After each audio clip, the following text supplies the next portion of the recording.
야고보서 3장 13절에서 18절 말씀입니다. 너희 중에 지혜와 총명이 있는 자가 누구냐? 그는 선행으로 말미암아 지혜의 온유함으로 그 행함을 보일지니라. 그러나 너희 마음속에 독한 시기와 다툼이 있으면 자랑하지 말라. 진리를 거슬려 거짓말하지 말라. 이러한 지혜는 위로부터 내려온 것이 아니요 땅 위의 것이요 정욕의 것이요 귀신의 것이니 시기와 다툼이 있는 곳에는 혼란과 모든 악한 일이 있음이라. 오직 위로부터 난 지혜는 첫째 성결하고 다음에 화평하고 관용하고 양순하며 국률과 선한 열매가 가득하고 편견과 거짓이 없나니 화평하게 하는 자들은 화평으로 심어 의의 열매를 거두느니라. 아멘. 할렐루야. 오늘도 좋은 날입니다. 야고보서 3장 13절에서 18절 말씀 묵상입니다. 오늘은 실제적인 지혜라는 제목으로 말씀을 나누도록 하겠습니다. 우리는 인생을 살아가면서 지식과 정보가 부족해서 잘못된 선택을 하는 것이 아닙니다.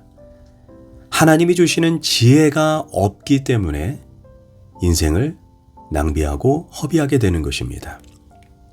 창세기 13장에서 아브라함과 롯이 서로 헤어지게 되는 장면이 나옵니다.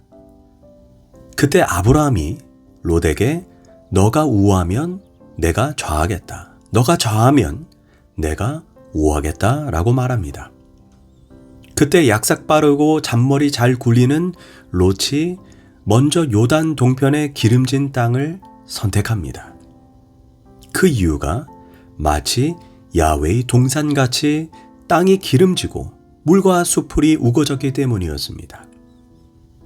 그 당시 아브람과 롯 모두 양과 염소를 키우는 유목민이었습니다. 양과 염소를 잘 키우려면 초장과 물이 많아야 합니다. 롯은 인간적인 지식과 정보로 그 땅을 선택했습니다. 그런데 롯이 선택한 야훼 동산 같은 그 땅은 나중에 하나님의 심판을 받는 소돔과 고모라의 땅이 되어 롯은 한 푼도 건지지 못하고 거지가 되어 그 땅을 탈출합니다. 이처럼 인간의 지혜와 지식은 한계가 있습니다. 반대로 요셉이 억울하게 보디발의 아내에 의해 강간범이라는 누명을 쓰고 왕의 감옥에 들어갑니다. 인간의 지혜로는 완전히 끝장난 것입니다. 그런데 그곳에서 나중에 바로를 소개할 술 맡은 관원장을 만나게 될지 그 누가 알았겠습니까? 이 두 이야기를 통해 알 수 있는 것은 인간의 판단, 인간의 지혜만으로는 안 된다는 것입니다. 사실 인간의 지혜라고 하는 것이 한 치 앞도 내다보지 못하는 어리석은 지혜가 아니겠습니까? 그래서인지 야고보는 이미 지혜를 얻는 방법으로 야고보서 1장 5절에서 가르친 바가 있습니다. 너희 중에 지혜가 부족하거든 모든 사람에게 후히 주시고 꾸짖지 아니하시는 하나님께 구하라. 그리하면 주시리라. 왜냐? 지혜는 하나님이 주시는 선물이요 은사이기 때문입니다. 그래서 우리는 지혜의 사람이 되기를 원한다면 먼저 기도의 사람이 되어야 합니다. 기도의 사람이었던 조지 뮬러가 이런 말을 했습니다. 기도보다 앞서지 말자. 하나님보다 앞서지 말자였습니다. 여기서 알 수 있는 것은 가장 지혜로운 사람은 지혜가 있어서 지혜로운 사람이 아니라 기도로 지혜를 하나님께 구하는 사람이라는 것입니다. 오늘 본문은 지혜에 관한 말씀입니다. 특별히 야고보는 실제적인 지혜의 세 가지 특징을 말해주고 있습니다. 첫째, 실제적인 지혜의 특징은 선행과 온유함으로 드러나야 합니다. 13절입니다. 너희 중에 지혜와 총명이 있는 자가 누구냐? 그는 선행으로 말미암아 지혜의 온유함으로 그 행함을 보일지니라. 우선 야고보는 지혜를 말하면서 13절 마지막에 그 행함으로 보이라 이렇게 말씀하고 있습니다. 즉 지혜에도 행함의 중요성을 말합니다. 아무리 지식이 많고 말을 논리적으로 잘해서 주변 사람에게 감동을 준다 해도 그 지식이 행함과 실천으로 드러나지 않으면 그것은 지혜가 아니라는 것입니다. 그렇다면 어떤 행함이 드러나야 하는가? 13절에서 선행과 온유함으로 드러나야 한다라고 말합니다. 선행은 말 그대로 선한 행실입니다. 교회 안에 가난하고 배고픈 형제가 있습니다. 그런데 그 몸에 실질적인 필요를 채워주지 않고 그냥 선한 말로 배부르게 하라, 덥게 하라, 평안히 가라, 이렇게 100번 1000번 말해도 아무짝에도 쓸모없는 말입니다. 참된 지혜는 반드시 선한 말뿐 아니라 선한 행동, 선한 행실이 따라와야 한다는 것입니다. 또한 참된 지혜는 온유함이 있어야 합니다. 성경이 말하는 온유함은 순하고 온순한 기질, 즉 타고난 성품을 말하는 것이 절대로 아닙니다. 성경에서 말하는 온유는 외부적인 힘에 의해 통제되고 절제되는 상태라는 의미입니다. 예를 들어 길들지 않은 야생마가 조련사에게 수개월 동안 훈련을 받아 이제는 뛰라면 뛰고 멈추라면 멈추고 먹으라면 먹습니다. 이처럼 온유는 외부적인 힘에 의해 자신의 본능이 다스려지고 통제되는 삶을 뜻합니다. 그렇다면 우리는 무엇에 통제받는 삶을 살아야 합니까? 바로 성령님께 통제받는 삶을 살아야 합니다. 예배소서 5장 18절은 말합니다. 술 취하지 말라.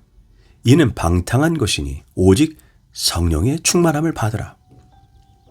어떻게 보면 술과 성령이 절대로 어울리지 않는 것처럼 보입니다. 우리는 언론을 통해 소위 인류대 나온 정치인들과 판사, 의사들이 자신의 신분을 잊고 술에 취해 성희롱적 발언을 하고 성추행으로 하루아침에 자신의 지위와 신분이 나락으로 떨어지는 것을 보았습니다. 왜 그렇습니까? 술에 취하면 술이 그 사람의 이성을 마비시켜 버리기 때문입니다. 마찬가지로 성령 충만함은 성령에 취하는 삶을 의미합니다. 삶의 매 순간 자기의 판단과 결정이 아니라 성령의 지배와 통제 아래 살아가는 인생입니다. 삶의 매 순간 성령님을 의식하면서 선택하고 말하고 행동하는 삶이 결국 온유함입니다.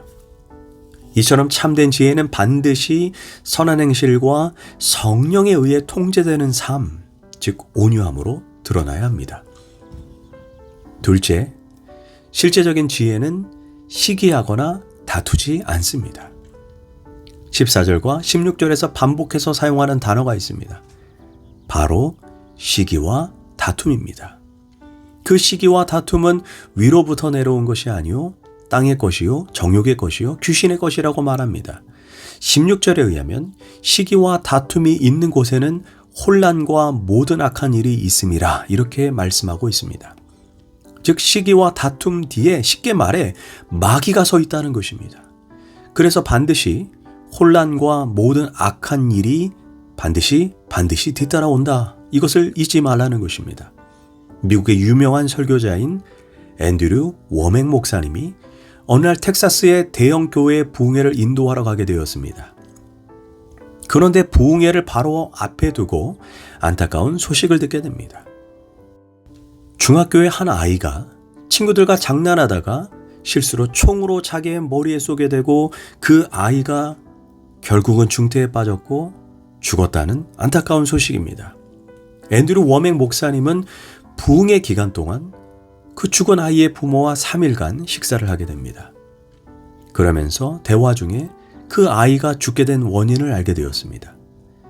죽은 아이의 아빠와 엄마는 아이들 앞에서 매일매일 시기, 다툼, 대립, 갈등, 불화, 욕설이 끊이지 않았습니다.